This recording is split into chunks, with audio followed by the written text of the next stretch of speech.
गया जीत गया भाई, जीत गया भाई जीत गया। महाआघाड़ी का जय सो। आने वाला विधानसभा कॉर्पोरेशन में आघाड़ी का विजय हो, विजय हो। नरेंद्र मोदी અને અમિત શાહ તડીપાર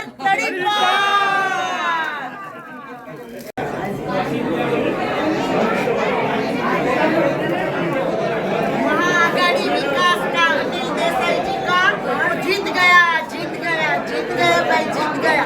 अनिल भाई जीत गया, बोले ना, जीत गया भाई, जीत गया। अनिल भाई जीत गया। आने वाला एमएलए विधानसभा कॉर्पोरेशन में भी आघाड़ी का जीत हो। या ठिकाणी मोठा विजय झालेला आहे, काय सांगाल त्याबद्दल?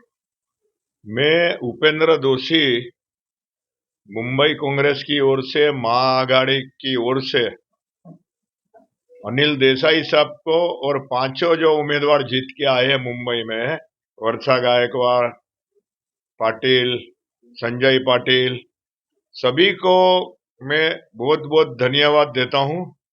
एक हमारी सीट नहीं आई, भारी फाइट दिया है। जहां 5-5 लाख का लीड देता था वहां 1 लाख का ही लीड मिला हमारे पीयूष गोयल भाई को।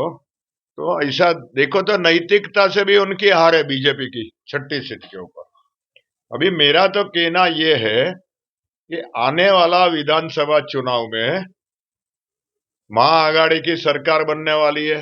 आने वाली मुंबई महानगर पालिका में भी महाआघाड़ी की सत्ता आने वाली है।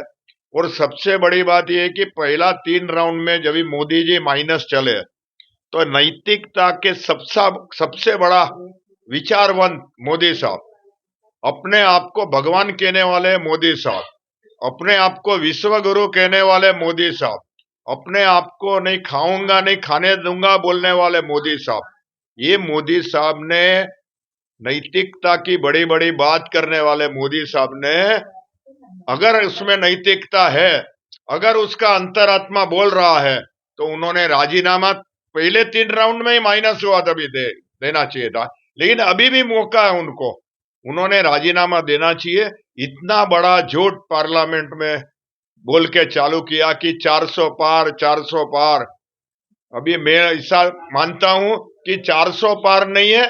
उद्धव ठाकरे साहब ने सही बात की है कि तड़ी पार तड़ी पार तड़ी पार, मोदी साहब, भारतीय जनता पार्टी तड़ी पार। ये नागरिकों को पहला धन्यवाद देना चाहिए, क्योंकि ये लड़ाई भारतीय जनता पार्टी और इंडिया आघाड़ी के बीच में नहीं थी।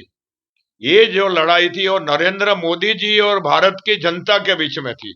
उसमें जनता जीत के आई है और मोदी जी की हार हुई है, ऐसा मैं मानता हूं। इसके लिए सबसे ज्यादा धन्यवाद देना है तो भारत की जनता को देना है, मतदारों को देना है।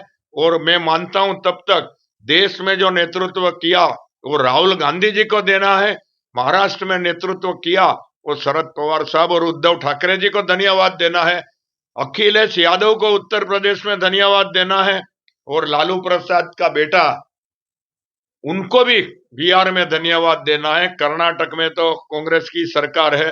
तो पूरे देश में एक जो टीम वर्क बना था, पूरे देश में एक जो टीम वर्क बना था, राहुल गांधी, प्रियंका गांधी, सोनिया गांधी, खड़गे साहब, इधर उद्धव ठाकरे साहब, शरद पवार साहब, उधर केजरीवाल साहब और उधर ममता बनर्जी, ऐसी जो एक पूरी टीम मैदान में उतरी थी, ये पूरी टीम ने मोदी जी को ध्वस्त कर दिया है। और अभी मैं फिर हाथ जोड़ के मोदी जी को विनती करूंगा टीम इंडिया की तरफ से कि आप नैतिकता से आपका अंतरात्मा को पूछ के आप मेहरबानी करके राजीनामा दीजिए और दूसरे के लिए जगह खाली करिए।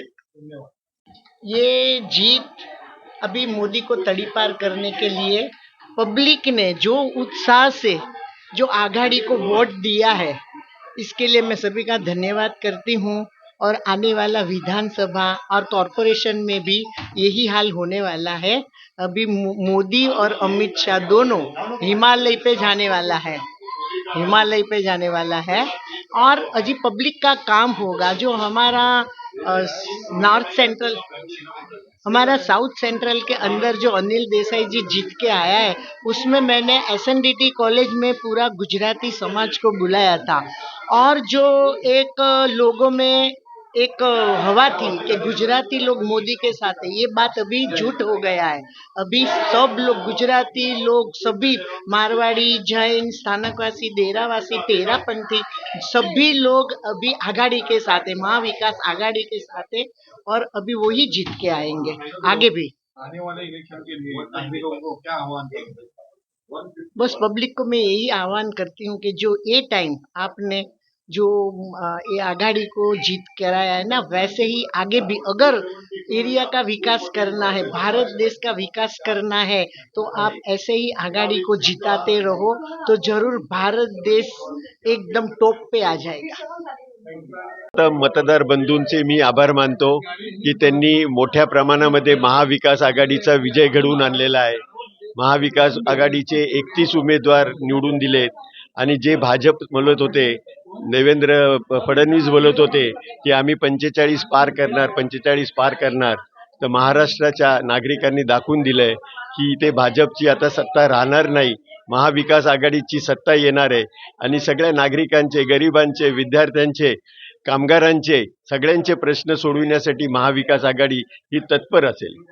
येणाऱ्या विधानसभा निवडणुकीबाबत नागरिकांना काय आव्हान? आता येणाऱ्या विधानसभेमध्ये आता नागरिक सावध झालेले आहेत। त्यांना माहिती पडलंय की भाजप सरकारने आतापर्यंत नुसती महागाई वाढवलेली आहे, त्या गतीपर्यंत काहीच केलेलं नाही। पण जर महाविकास आघाडी जर आली तर त्याच्यासाठी उद्धवजींनी, शरद पवार साहेबांनी आणि आमच्या काँग्रेस पक्षाच्या नेत्यांनी जे आश्वासनं दिली आहेत ती नक्कीच पुरी करतील।